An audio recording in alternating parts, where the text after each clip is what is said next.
On December 4th of 2024, the man who was at the time the CEO of United Health Group was assassinated by a gunman.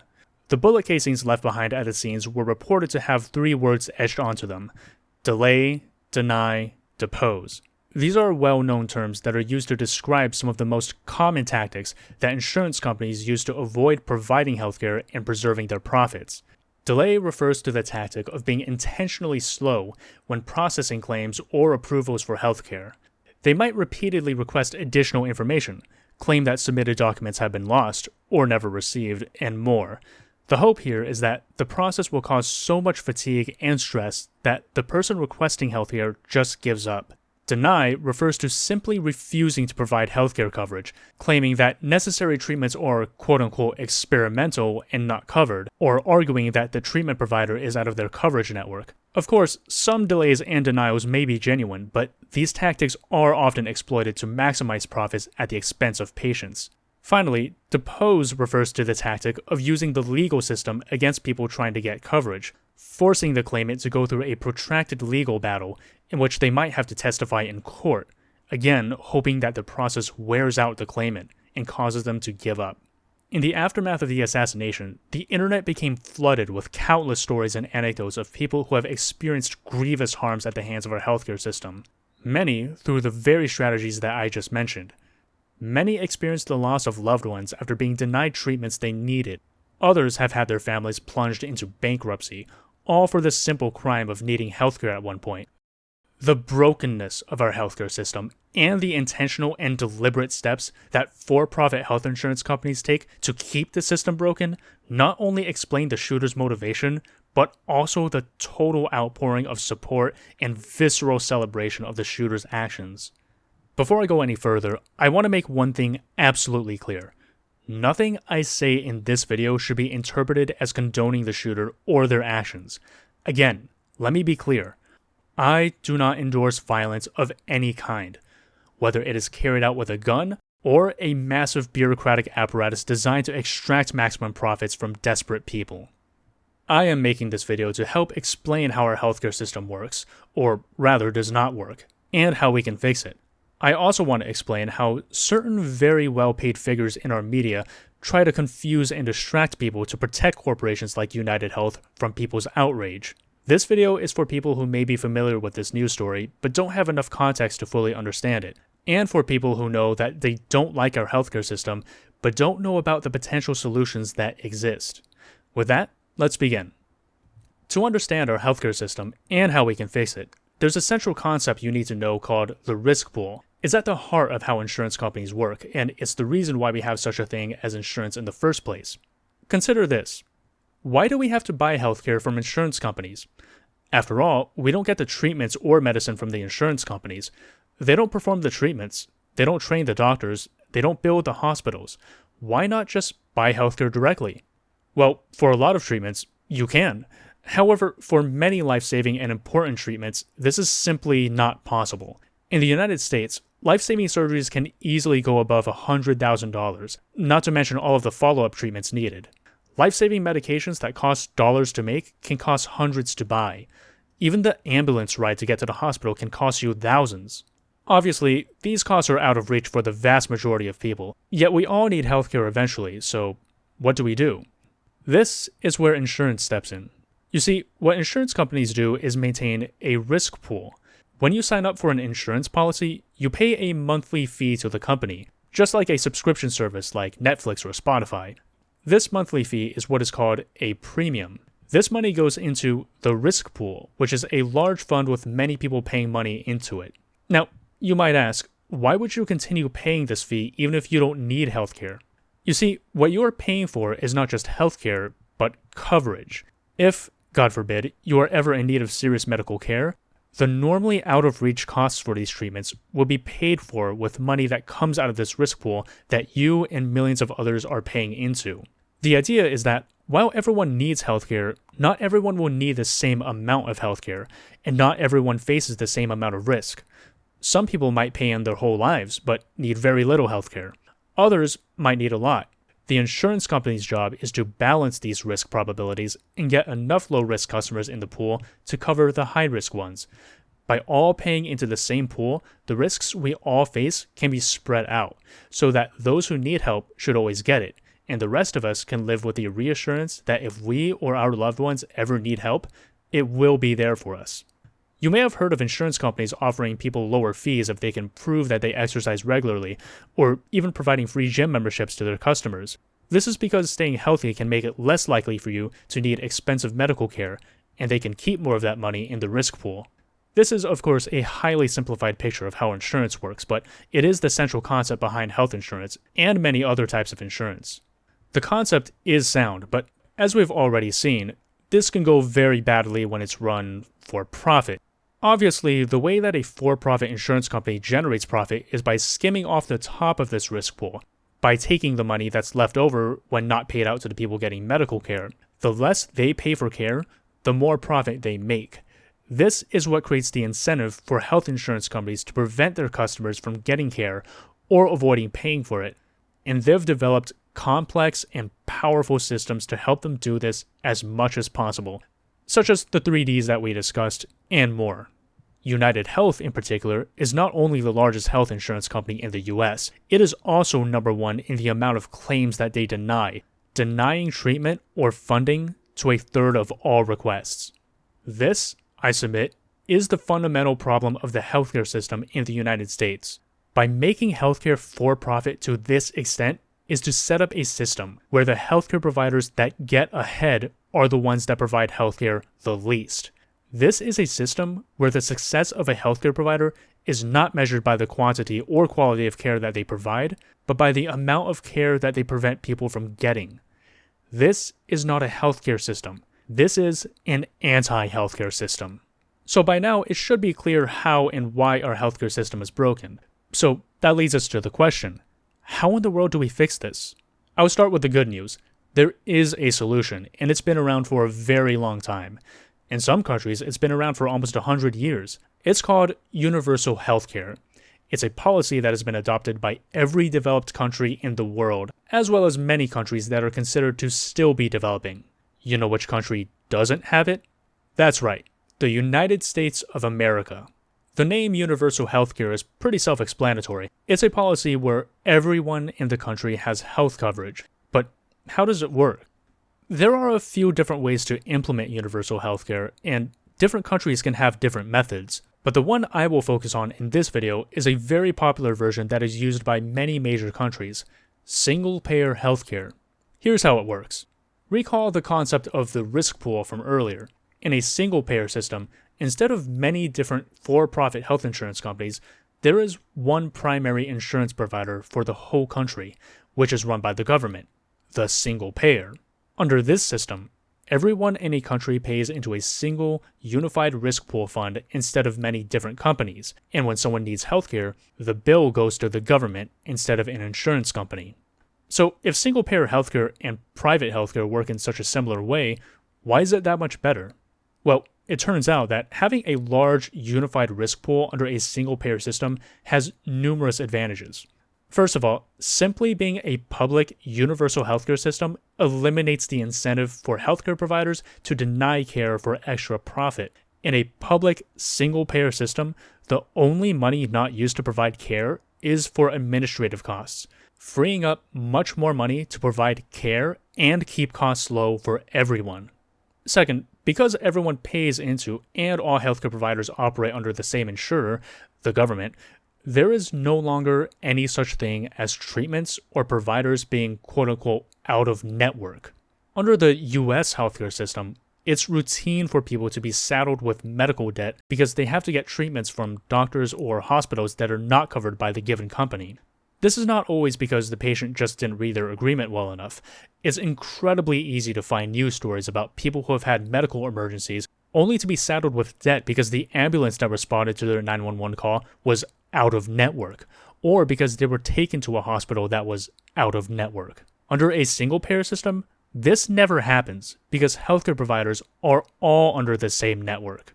This has the added bonus that it allows you to truly develop an in-depth relationship with your doctor. In the US, where doctors all operate under different networks, Many people have to constantly switch their doctors because they switch insurance providers, or because their insurance was provided through their job and they switch jobs. Under a single-payer system, you get to work with the doctors you like, who understand you and your needs the best.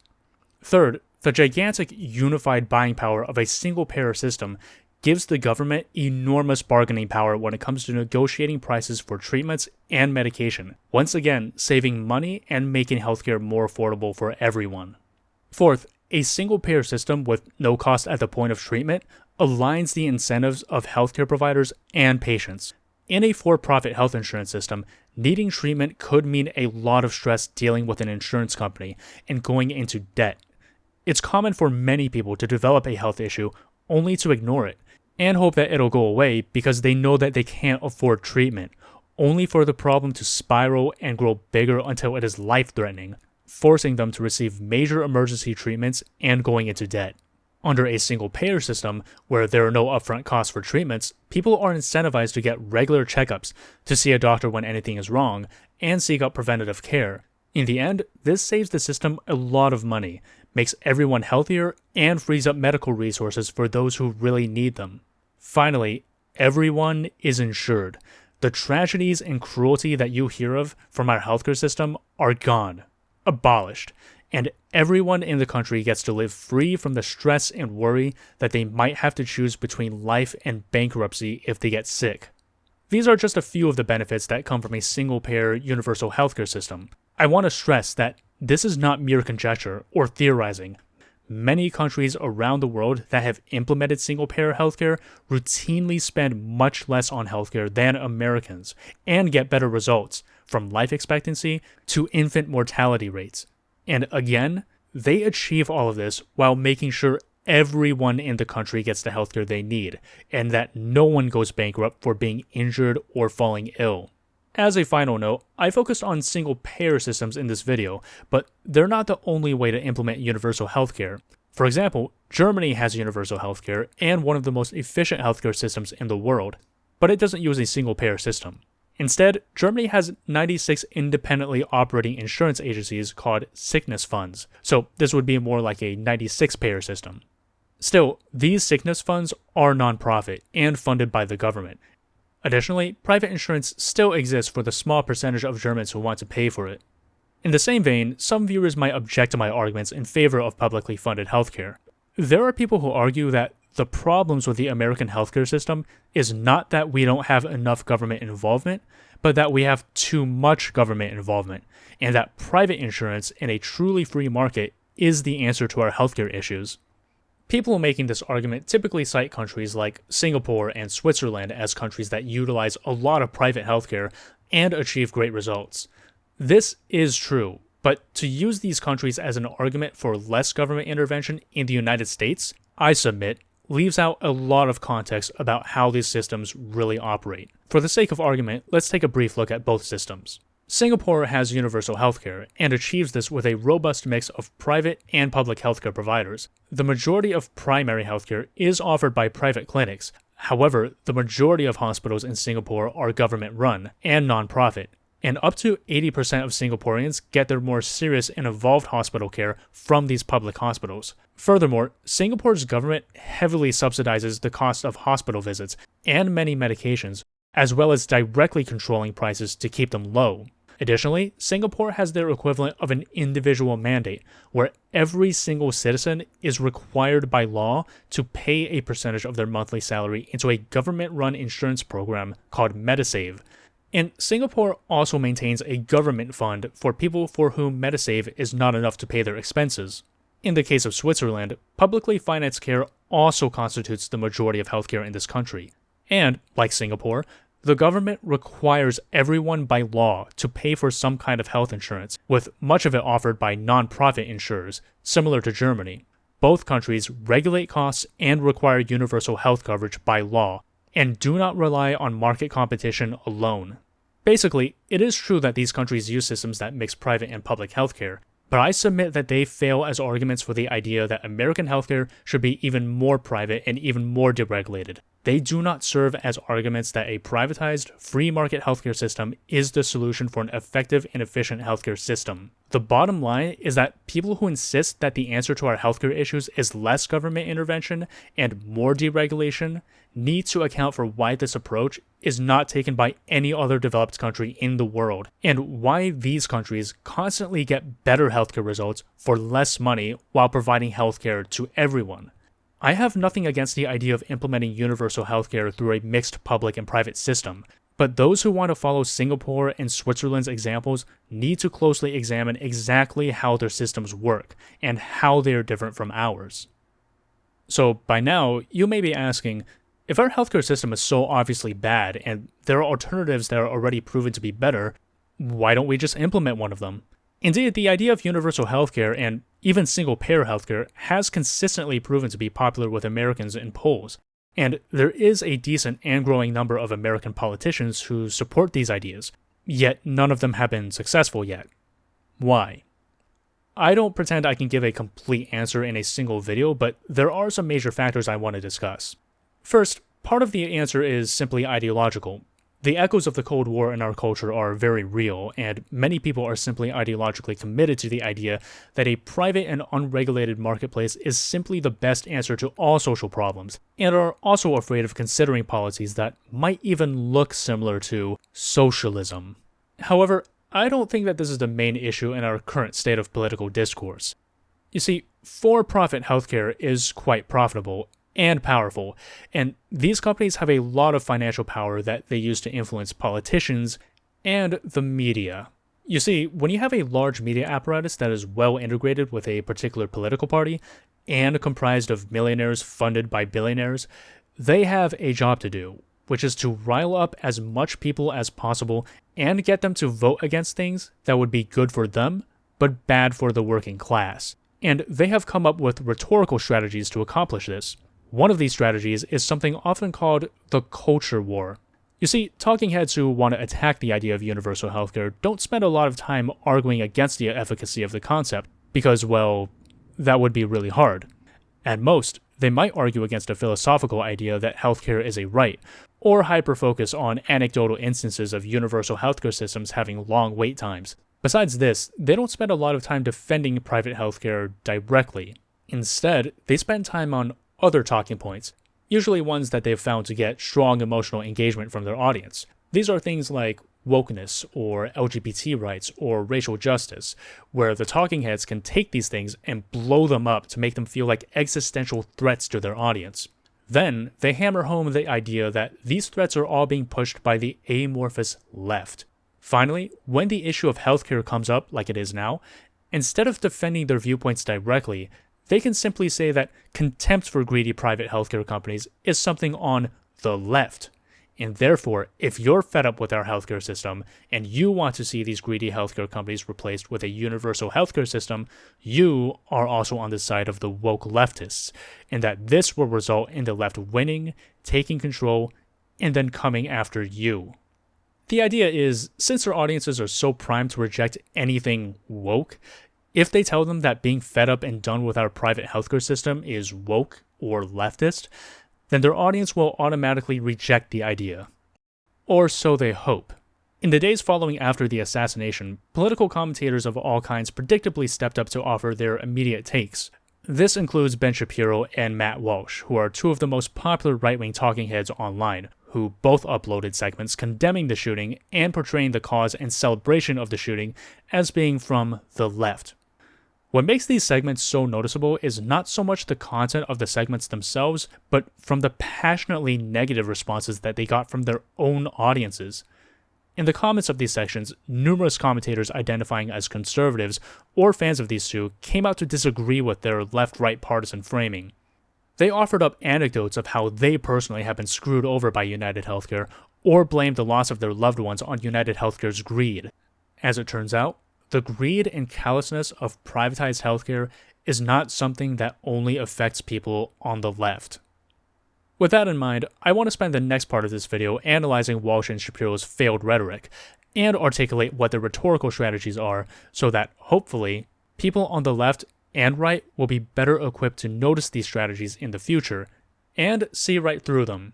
First, let's take a look at how Ben Shapiro handled this story. First off, we can see from the title that the narrativizing has already begun. Shapiro frames the celebrations over the CEO's death as not only coming from the left, but as being evil. Shapiro begins this segment by quickly going over some details about the assassination, then brings up a few journalists that Shapiro makes sure to identify as being on the left, before saying that it is these people who are celebrating the CEO's death. Next, we have this. Bubbling under the surface of all this is something very serious, really serious. The revolutionary left is creeping into the mainstream. The shooting of Thompson has unleashed a wave of evil from members of the left. Thompson was not a criminal. Brian Thompson's great sin, according to these people, is that he was the head of a company that exists within a mixed private-public healthcare framework, and that he did his job, because that's how health insurance actually works. Some things are covered, and some things are not. And you may not like the application of the coverage, and it may be bad. That is not an excuse for murder. But for the left, if you hate the system, you are morally justified in murdering anyone who acts within the system. We see here that Shapiro's argument rests on the legality of what United Health has done. Shapiro doesn't engage with the actual ethical issues of how United Health made their profits. Instead, he simply states that everything they've done was entirely within the healthcare system that we have in the United States, boiling down the issue to simply being that some things are covered, some things are not, completely ignoring the complex and powerful systems that United Health and other companies have for confusing and wearing down their customers to cover as little as possible. Next, we're going to see Shapiro really illustrate the point that I made earlier, where he attempts to convince his audience that if they support this shooting, then they are also supporting the Marxist leftists who are trying to destroy free market capitalism. Second, violence against members of private industry, that isn't even a protest of public policy. Let's be fair about this. It's even a different level of evil, because it's a protest against the very system of free markets themselves. Brian Thompson isn't responsible for America's healthcare system any more than the head of CVS is responsible for America's trade system. Directing hatred against Brian Thompson is not about shaping public policy, because you could shoot every CEO in America and it wouldn't shape public policy. It turns out that it's about trying to threaten anyone who engages in free markets at all. This is simply Marxist, leftist, radical evil. Remember what I said earlier about how right-wing talking heads use the culture war in their rhetoric? Take a look at what Shapiro has to say here. This follows hard on the Black Lives Matter riots, which burned cities and were indulged and even celebrated by many on the left. The Hamas takeover of college campuses, again, indulged and celebrated by the left-wing elite up to and including the Democratic presidential candidate for the United States. And now the not-so-quiet applause for the assassination of a private healthcare CEO. The toxic brew of radicalism and violence that characterized the 70s in Germany and the United States, actually. All that stuff is bubbling again. And why not? Many of the people who engaged in precisely that sort of violence are now well-respected American academics. This is a prime example of the strategy that I described earlier. Here, he attempts to turn his audience in favor of the CEO and against the shooter by directly connecting it with two conservative hot-button issues from the past few years, the Black Lives Matter protests and the recent campus protests over Israel's treatment of Palestine. And he even throws in some anti-academia to tie it all up in a bow. Now, before I comment more in depth, I want to now go over how Matt Walsh covered this story, as I believe that it will further demonstrate my points and the unified nature of these talking points. Walsh's segment is titled, Why the Left is Really Celebrating the Murder of a CEO. Walsh's strategy is similar to Shapiro's, but Walsh is more explicit in that he does his best to convince his audience that this is a sign that the left doesn't just want the CEO dead, but also wants his audience dead. I'm not kidding. Let's take a look at how Walsh tries and fails to do this. It's not an exaggeration to say that we've never seen anything quite like this. They are declaring without any hint of reservation that it's open season on anyone they don't like. They are gleefully celebrating the horrific demise of another human being. Whether you're a politician or a business executive, it doesn't matter. They don't want you fired. They don't want you in prison. They want you dead. And they're being very clear about it now. Clearly, Walsh is trying to equate the internet's happiness over this event as not just wanting one particular CEO dead, but wanting everyone who they don't like dead. I'll comment more on this later, but hopefully I don't need to say too much to explain why this is ridiculous. Now we're going to get to the real meat of Walsh's strategy, which is trying to convince his audience that the support people feel for the assassination isn't actually driven by concerns about the healthcare system. Let's listen for a bit and see where he takes this, shall we? When you've got a really complicated issue like healthcare costs, you're not going to solve that by just killing somebody, okay? It will not make anything better. Not a single thing will be made better. And that should make you wonder why exactly the left is so supportive of Brian Thompson's murder. If they don't actually care about fixing the health insurance industry, which they don't, then what do they care about? If they really believed that United Healthcare is essentially murdering people and profiting from unspeakable moral evils, then you could see why some of these depraved leftists might get excited by the prospect of eliminating one of the company's executives. But any semblance of coherence goes out the window the moment you zoom out 100 feet and you look at how these same activists are reacting to the trial of Daniel Penny. Now, before we continue, I need to provide some context on the news story that Walsh is about to reference. In May of 2023, a homeless man named Jordan Neely began to have a mental breakdown on the New York subway system. According to witnesses, Neely screamed that he did not have any food or anything to drink, and that he did not care about going to prison, and that he was ready to die. Though Neely had not directly assaulted or touched anyone during this episode, he threw down his jacket, which understandably caused distress to people nearby. Then, a man named Daniel Penny walked up behind him and placed him in a chokehold.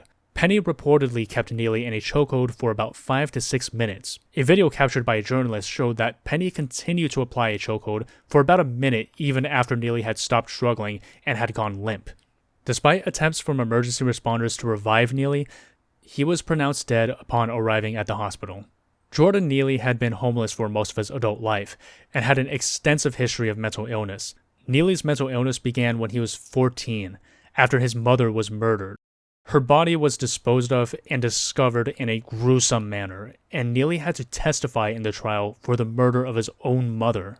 This is clearly a tragic story and was seen by many people as a microcosm of how mentally ill people and unhoused people are treated in our society. Yes, Neely had been arrested numerous times in the past, including for assault, but he is also someone who literally went insane after experiencing traumas that most of us can't even imagine as a 14-year-old. And it shouldn't be a surprise that people are upset that our system has failed and continues to fail to help people in these situations. Anyway, that is the context for Walsh's commentary that we're about to hear. Let's see where he takes this. Now, if these people really thought that it's good and righteous to eliminate a clear and present danger to the community, as they do with the CEO of United Healthcare, which they say is a danger to the community, then why exactly do they have any objection to what Daniel Penny did? Now, even if we assume that Daniel Penny actually murdered Jordan Neely, which is not true, by their logic, what would be the objection? Why exactly would the leftists be upset about that? Shouldn't they celebrate that? I mean, there's no way to dispute that Jordan Neely was a menace to the community. He violently assaulted multiple people, including women. Yeah, he was also a Michael Jackson impersonator, supposedly, but on top of that, he was an abuser of women and others. He was, in every respect, a net negative on society, a clear threat to the safety and well-being of the working class. So why exactly is anyone on the left upset that Daniel Penny took action to eliminate the threat posed by Jordan Neely? Well, there's really only one way to make sense of it. In their world, Jordan Neely, as a black drug addict criminal, has a life of greater value than a white male health insurance CEO. Nobody wants to say that out loud, but it's true. If Brian Thompson had been the CEO of the same company, everything's the same, but he was a black woman, you would not be seeing any of the gloating and celebration. But as it stands, his victim happened to fit in a demographic profile of a greedy subhuman colonizer. In other words, he was white. Didn't even matter to them that this CEO was probably liberal. His company's PAC certainly donated a lot of money to Kamala Harris. That wasn't important to them.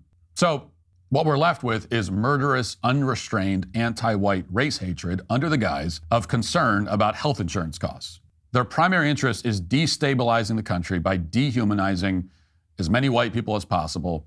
And if that means killing some of them, so be it. In fact, that's just a bonus. If you're a white conservative Christian and you think that these people wouldn't gloat the same exact way if you were murdered while you were on your way to work, then you have no idea what the left is capable of or what they really believe. Spend some time reading their euphoric posts on social media.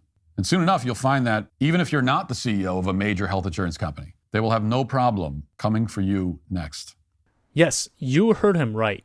According to Walsh, the real goal of the left, the real reason why they're celebrating the death of the United Health CEO is not because they're upset about our healthcare system, but because their real goal is to dehumanize white conservative Christians, and that they're not just celebrating this assassination because of what he did as a CEO. In fact, they would celebrate the death of any conservative white man, and they're coming for you. And what is Walsh's justification for this? All because the left, he says, is not upset that Brian Thompson was killed because he was a danger to society. But on the other hand, they are upset that Jordan Neely was killed despite him also being a quote-unquote menace to society. Walsh's argument is that because Thompson and Neely are both dangers to society, but that the left celebrates the death of Thompson and not the death of Neely, proves that the left only celebrates Thompson's death because he was white while Neely was black. You know, because that's the only difference between these two men. That's the only aspect in which their lives are different, right? Did Jordan Neely, as a homeless man, make millions off of denying people the healthcare they paid for? Did he effectively sentence people and their loved ones to death by refusing to cover treatments that would save their lives? Did he consign thousands and thousands of families to chronic illness, to debt and bankruptcy, all to make an extra buck? Did Jordan Neely leave behind a legacy of deep, searing pain and loss all across America?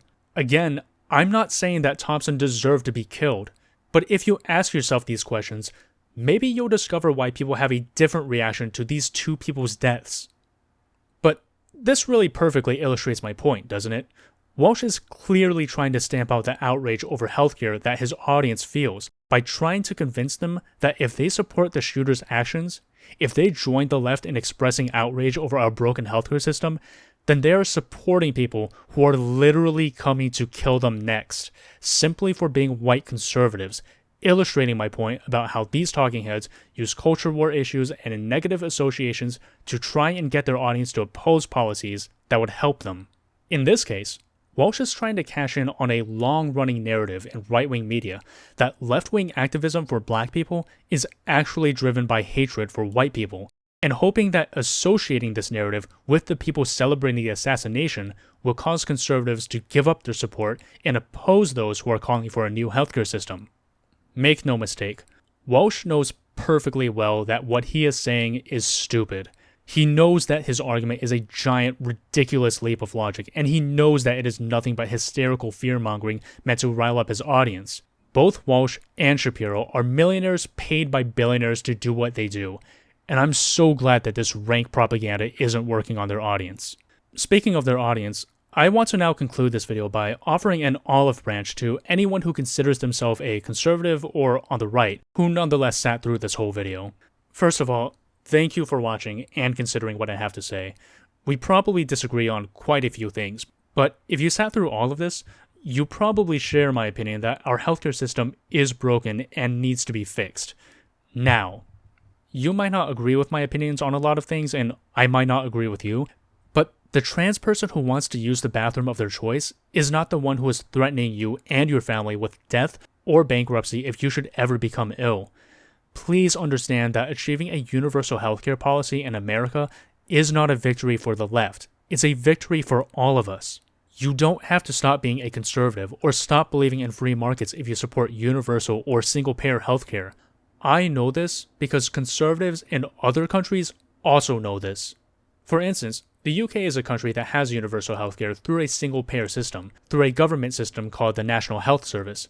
Rishi Sunak was, until very recently, the Prime Minister of the UK, and was considered one of the most conservative Prime Ministers the country has ever had. Here is what he sounds like when it comes to the NHS. This is my family pharmacy, where I worked as a kid helping my mum, while my dad was an NHS GP down the road, and it's where I saw firsthand the incredible sense of service that runs through our NHS. But whilst the NHS was battling COVID, lots of treatments that normally would have taken place were either delayed or cancelled. That's why I put the NHS at the heart of my 5 priorities. What is our plan? Well, it starts with record funding, and the NHS this year will have 35% more cash than it did at the start of the Parliament. In the same vein, here's how a Fox News audience reacts to Bernie Sanders on universal healthcare. What every other major country on earth does, guaranteeing healthcare to all as a right. I live 50 miles away from the Canadian border. This is not a communist society up there in Montreal. They guarantee healthcare to all. They spend 50% of what we spend is passing a Medicare for all single-payer system, a radical idea. What I find so powerful about this current moment is that it has, at least for the time being, cut through so much of the culture war nonsense that professional talking heads throw up to muddy the issues. The state of healthcare in the US is one of the main issues that got me talking about politics in the first place, and I really wish our political discourse could just stay focused on speaking out about the issues with our healthcare system and with solving the problem before getting distracted by the next issue. For everyone watching, whether you're on the left or right, please understand that these commentators don't sympathize with your problems. They have their own concerns, and you and your family are not one of them. In the future, please consider voting in both national and local elections on the issue of bringing about universal healthcare. This isn't the last video I'm planning on making on this topic, but I truly hope that this video was informative and helpful to everyone watching. Please consider liking and subscribing if it was, and if you wish to and are able to support me further, there is a link to my Patreon in the description. Please also consider following my TikTok account where I will begin making short-form content. Thank you again for watching, and I'll see you next time.